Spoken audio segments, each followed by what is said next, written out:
Welcome back, everyone. We're reaching the end of Vested Summit 2021. This is our last panel discussion, and we'll be discussing NFTs creating a new wave of sustainable travel. I'm really excited about this one. We've heard before in the summit about the power of NFTs, particularly in the art world when it comes to ownership. But I'm really curious to know what NFTs can do in the travel world. So to speak about this topic, we have Ahmed Wahba. He's the film director, the founder and CEO of Movement Productions. And the person who will be leading the conversation is none other than our own Salma El Hariri. Take it away, Salma. Thank you, Melody, so much. Wahba, how are you? ازيك يا سلمى? So wait, ازيك? before we start, is this talk in English or in Arabic? It's really up to you. Whatever serves it better. So I think maybe Okay. for the global audience, let's keep it English, maybe with Okay. Sure. some authenticity. يلا بينا. Yalla bina. I'm super excited. This is a topic that's dear to us. It was very much spur of the moment because we're both Mhm. passionate about travel and Egypt. Correct. So yeah, tell us a bit more about what you do generally. First, introduce yourself, Mhm. ya Wahba. You Sure. we met in a few years ago where both of our passions for Egypt and Mhm. highlighting Egypt differently through technology was our common denominator, and it still is today. So tell us a bit more, ya Wahba, about Project Wahba, about what you Sure. do with your studio. Sure. Perfect. So, يعني a bit of background of what I do and how I started. So, my education had nothing to do with. Actually, it did. It had something to do with data analytics, which يعني it could be like connected a little bit to like the digital space we're in right now. But upon graduation, I threw everything I learned out in the garbage, and I decided like that I like filmmaking. I decided that I want to travel and create content while travel, and this is where like I saw myself. I even went to law school for a bit, and it wasn't for me. Like my story is kind of like معكوسة. Like surprisingly enough, I went to Pepperdine. It has one of the best film programs worldwide. I didn't even study film. And upon graduation, I'm like, okay, light bulb. I want to study film. And like, having friends in the film industry that are communicating with me right now, they're like, "Wahba, you're stupid." And you had this opportunity, you No, missed it. you're But actually very smart. thank you.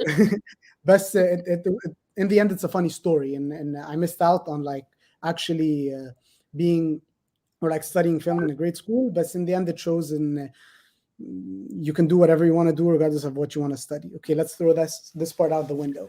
And then I went back to Egypt. I had like a lot of high hopes. I wanted to work with the Ministry of Tourism. I had a lot of dreams.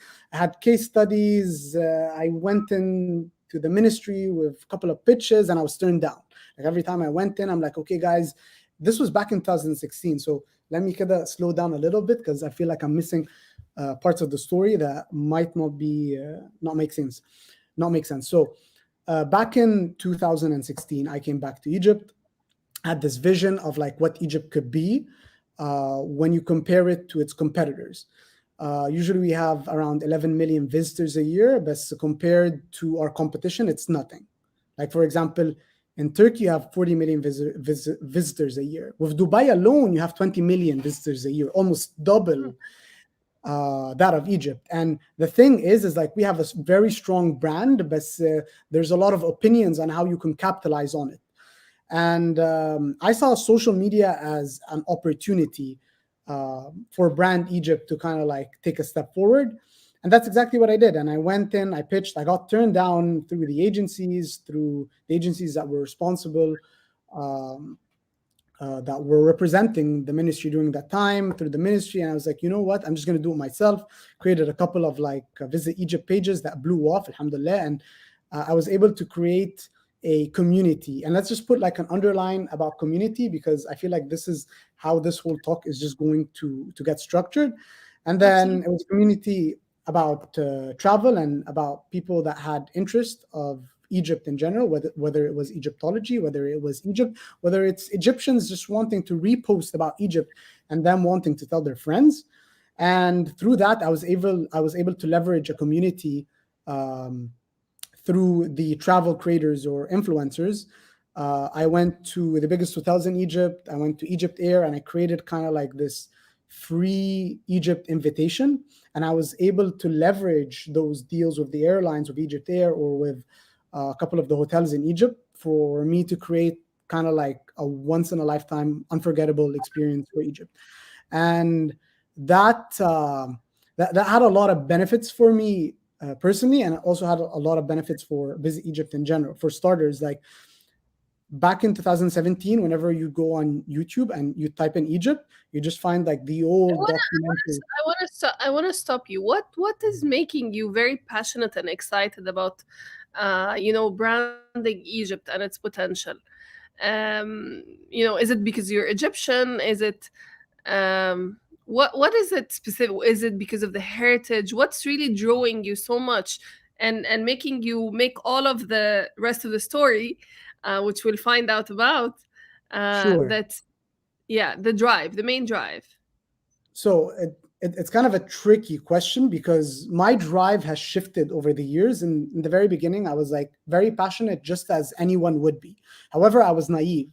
So I used to make a lot of mistakes, and I always used to forget that everyone has an opinion on how Egypt should be branded, and everyone's like, "Khalas," they have this opinion, and it's concrete. It's "Khalas, this is how you should do it. Sibul Ahramat, leave the pyramids out of the picture. We have new buildings. We need to like brand it in a way that is modern and something that like looks in Dubai." And everyone just has an opinion of it. And I think I just went in with a very stubborn opinion. And I just thought in khalas, like I want to do it my way. And I really believed during that time, and like this way was the right way. And instead of me just being talk, like a lot of people, I actually took the initiative and I started creating like a platform, and I started leveraging and doing things that I thought would be. What did you see? What did you see that you wanted to highlight? Because your videos are very, very different from anyone else's as well. So when I first started, it was two things. It was videos that I would personally make as a creator, and it was inviting the right travel creators to come to Egypt and create content of their own. So when I say of their own, in Nomad, they're like the leaders of the ship. Sometimes we collaborate and create content by ourselves. Sometimes they just create content. But my whole vision was to have like Visit Egypt plastered everywhere. You're going to create a video, just tag Visit Egypt. So when you go on YouTube and you just type in Egypt, you'd find like the first 10 videos that pop up are Visit Egypt campaigns. And alhamdulillah, this was very successful. And the Ministry of Tourism then reached out and they wanted me to kind of like do all of this under their umbrella. And this is how like things started to move forward. And it wasn't until I was working closely with the ministry that I got to learn a lot about Egypt and problems that people just don't see, and what are the actual to sum it up, what's stopping us from beating our competitors? What is stopping us from being the number one destination globally today, Wahba? Okay, surprisingly, from a marketing perspective, because that's also your main thing, is you are a filmmaker at the end of the day and a creator, and we are talking about NFTs and sustainable travel. So it is about creating something. It is about the creation. So what is stopping us from being that brand? So in the past, number one was safety concerns. Okay. And alhamdulillah, like this barrier started breaking a little bit, and we've had a lot of stability over the past couple of years. Another big problem is that for us, Egypt, we were always branding Egypt as like the bucket list destination. Okay, it's the thing you do before you die. And that's the problem. It's the thing you do before you die, but it's not the go-to destination. Yes, it's not. It's not. That's actually problematic. If you want to live, yes, exactly. Yeah, like this is why like a lot of our or the travelers that come to Egypt are from like the older generation. And Yeah. then the younger generations are like they're like, okay, I'm gonna go to Egypt, but not now. So they keep pushing it. And this Yeah. is actually like a big problem. Like Egypt is a bucket list destination and not a go-to destination. So the secret sauce is how to like make it Branded for the Generation Z.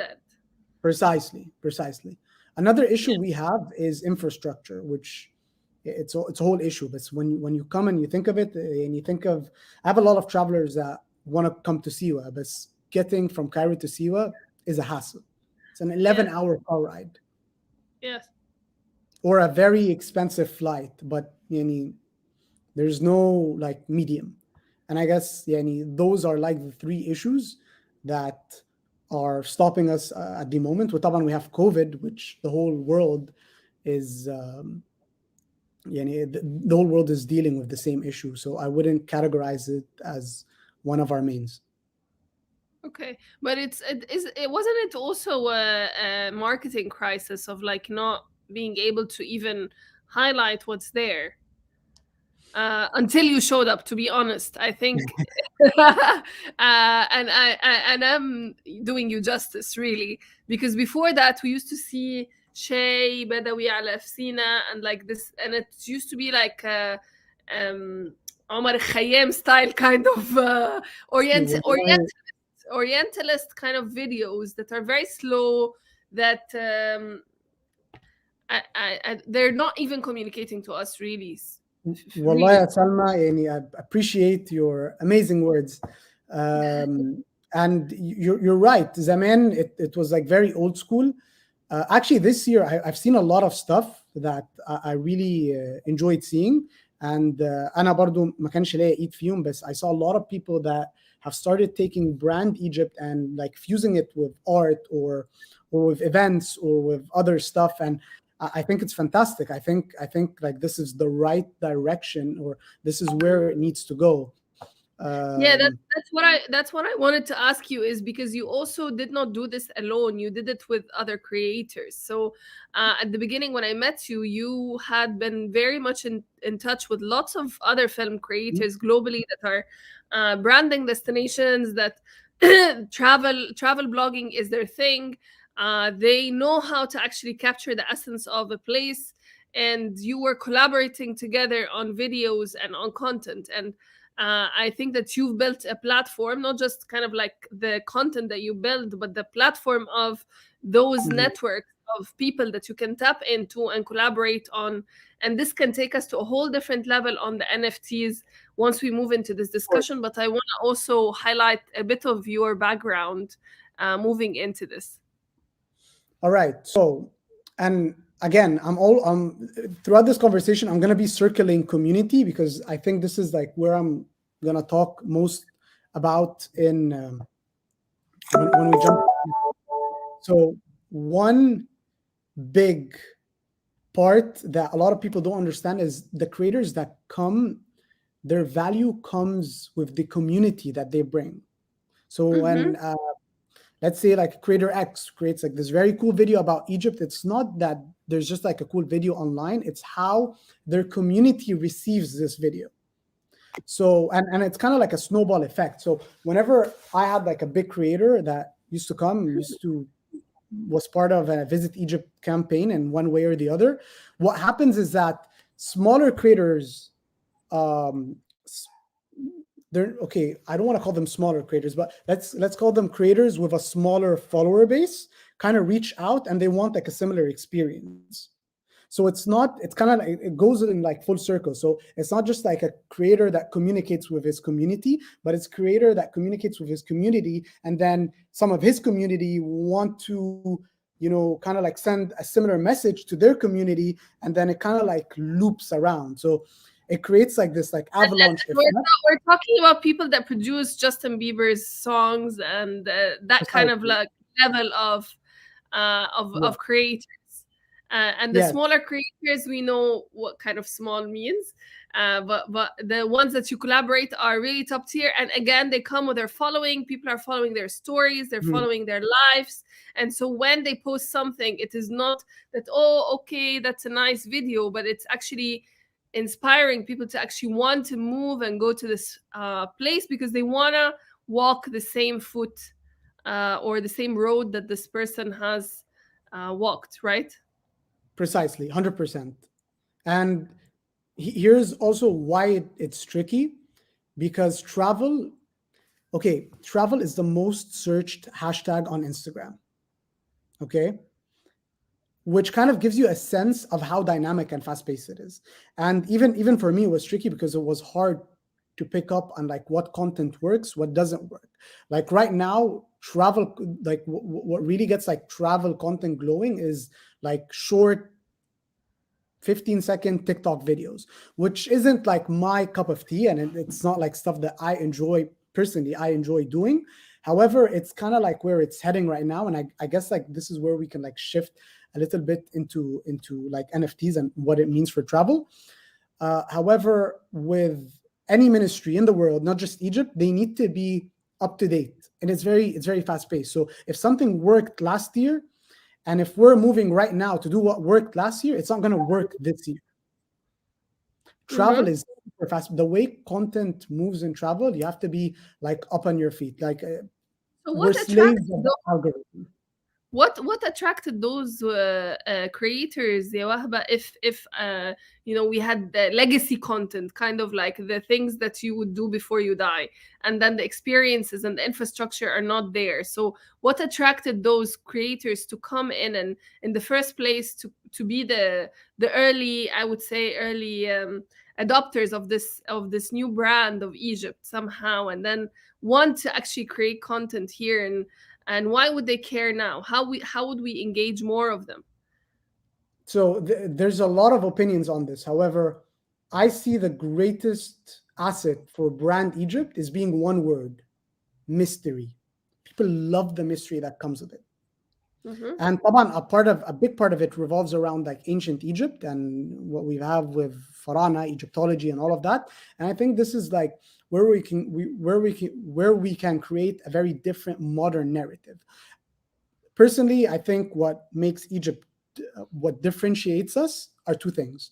It's the whole ancient Egypt experience, and it's the white desert. I know, very random, especially the white desert. Okay.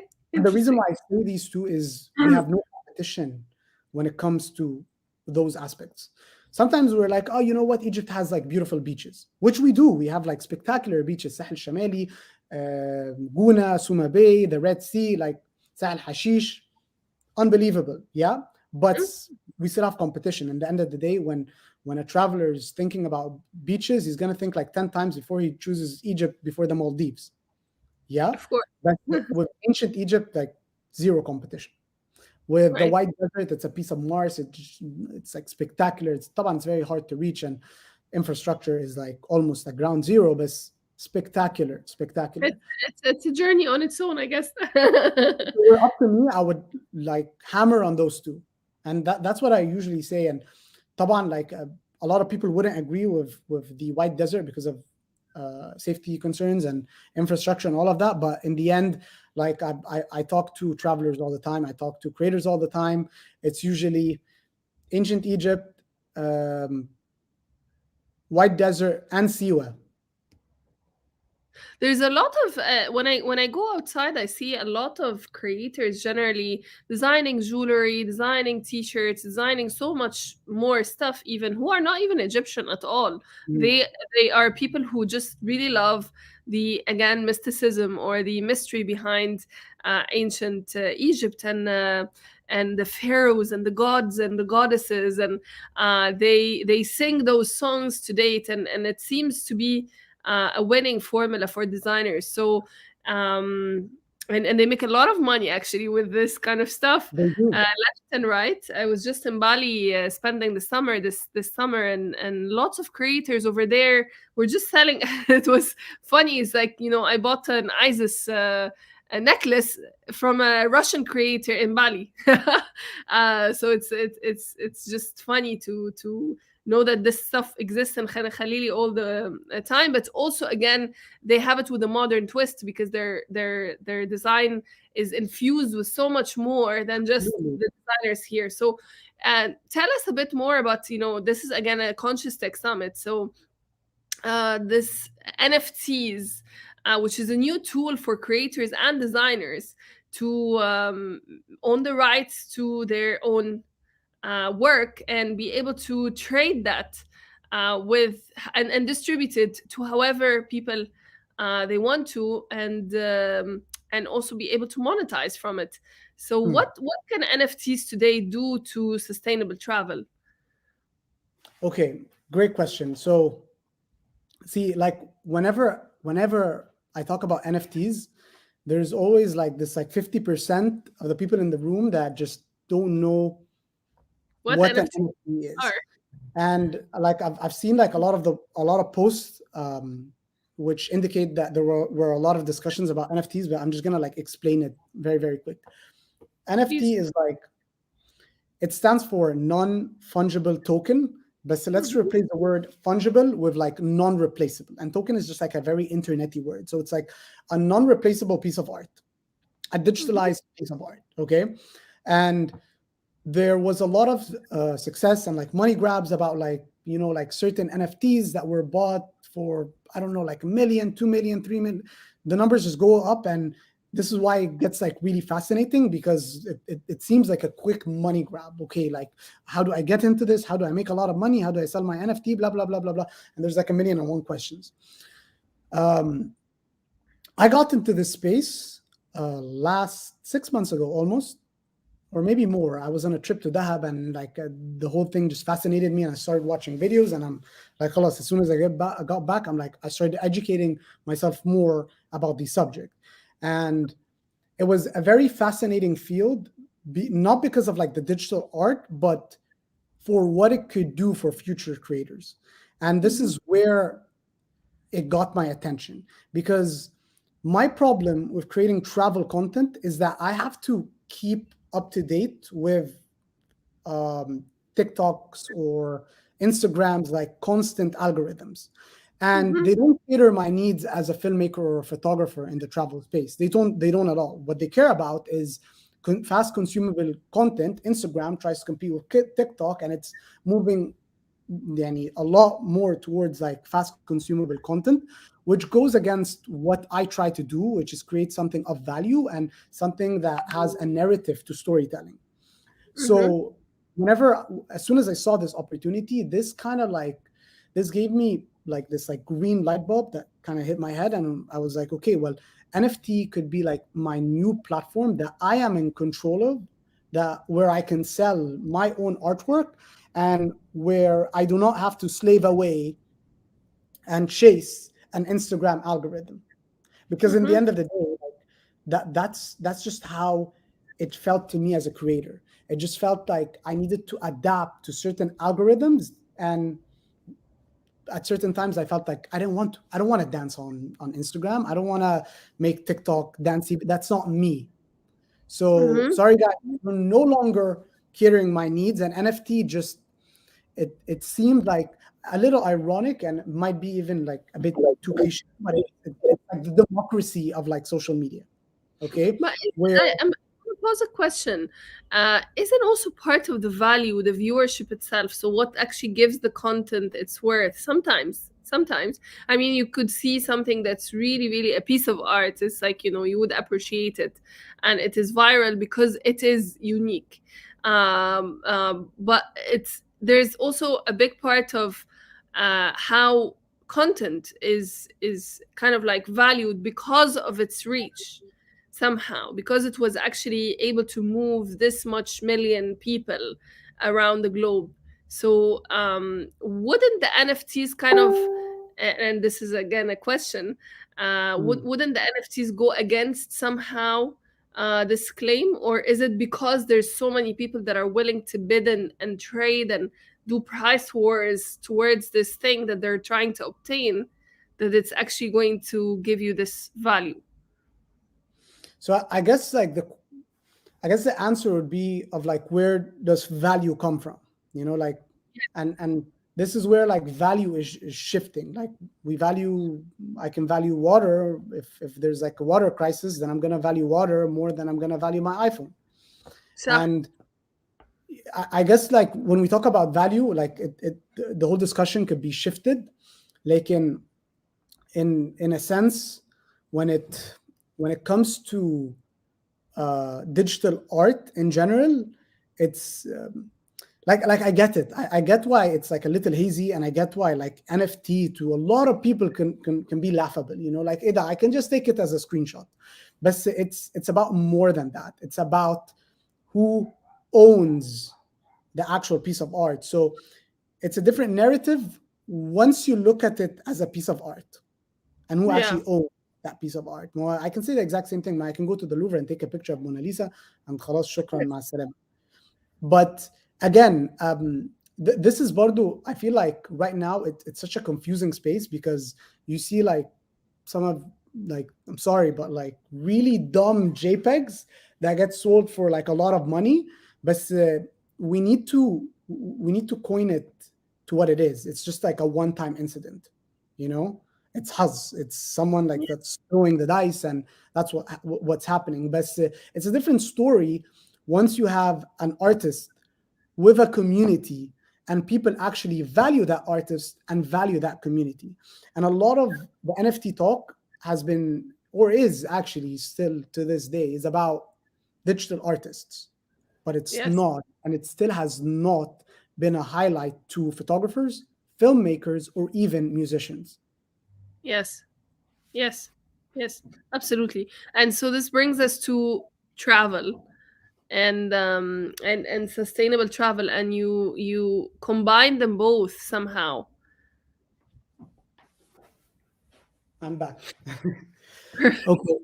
uh, this brings us to travel and sustainable travel, and you combine them both by saying, that NFTs could be something that would actually add to a destination somehow as well. And this is part of the sustainability aspect of it. Can you tell us a bit more? Because the whole topic was designed around what you have in terms of ideas. Okay. So here's the thing about sustainable travel. Sustainable travel is when you travel and you empower more of a community. خلاص, it's like a never-ending cycle. So let's say like I travel to Siwa and I work with Bedouins. خلاص, when I work with Bedouins in Siwa, then I'm empowering those Bedouins that in return هيروحوا هيصرفوا and they're gonna take care of their families.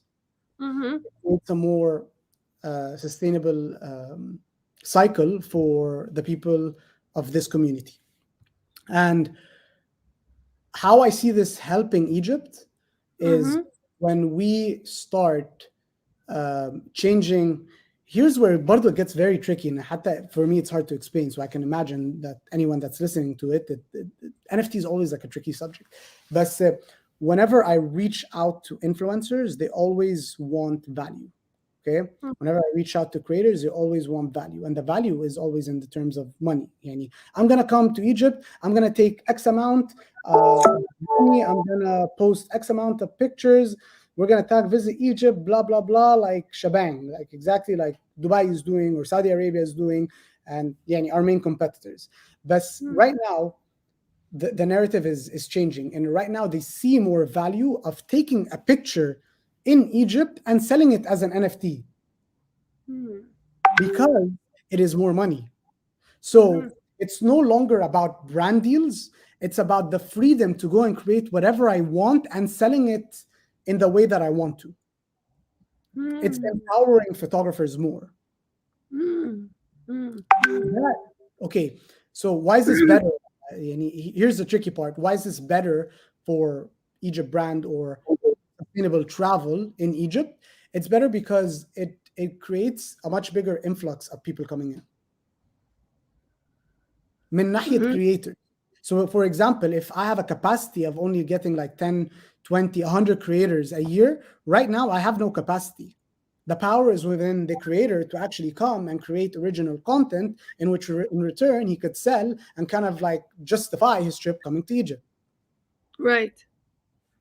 So the whole narrative is changing for travelers in general, which is helping brand, or not just the Egypt brand, but and then you had mentioned before that basically you also could combine NFTs with actual perks and experiences that are very unique to a specific creator as well. Absolutely. With that NFT, so it's this space of creation, like you said, it's the creativity in whatever it is you want to actually create as an experience for whoever's going to consume that or buy that, trade that on the other side. So this is the aspect of طبعا. sustainability. So what kind of Okay. things could be done there? So let me explain it by giving an example of music, and that way I can easily like shift it and kind of like, fuse it when it comes to travel. So Yeah. let's say like I'm an up and coming artist. Okay. Usually what I would do is I would sell like an album to a record label. All right. They would own 80% of royalty fees, and I would only get like 20 throughout like my whole career. So even if I started and I boomed, and forever this album that made me boom, I only own 20%, and this record label owns 80% for making me boom. Okay. Mm-hmm. Now it's different. Now this is where like this is why I feel like it's like a democratic platform where the people get to decide, oh my God, you know what? I love this. This is going to be a great artist. I'm going to buy his album. Let's say they put this album as an NFT. I'm going to buy this album. I'm going to buy it in hopes of selling it later on when it becomes of value. And this artist is going to just put a clause where he owns like 80%, 70%, whatever he wants of the royalty fees. And the person who's buying it is going to get the rest, the 30%, the 40%, whatever they deem is necessary. And where it becomes beautiful is the whole buying and selling is not through like the agency or like the record label. It's through the people and the artist. The artist because he's the talent, and the people because in theory the people هم اللي عملوا. They're the ones that made the artist blow. They're the ones that like what they like listening to. We always say we make the football players. They make lots of money, but we make them. Exactly. But هنا there's like the people are actually getting like skin in the game, and the artist is getting more skin in the game, and the record label is getting. It's all about the trading and the exchange that happens that is actually giving value to the artwork itself. And then that value going back to the artist because it's valuable, not because it was taken away from him, and then a production company is the one that's actually getting most of the value or deriving most of the value out of that creation moving forward. 1,000,000,000%. Like you've just said it all. And the same goes to travel.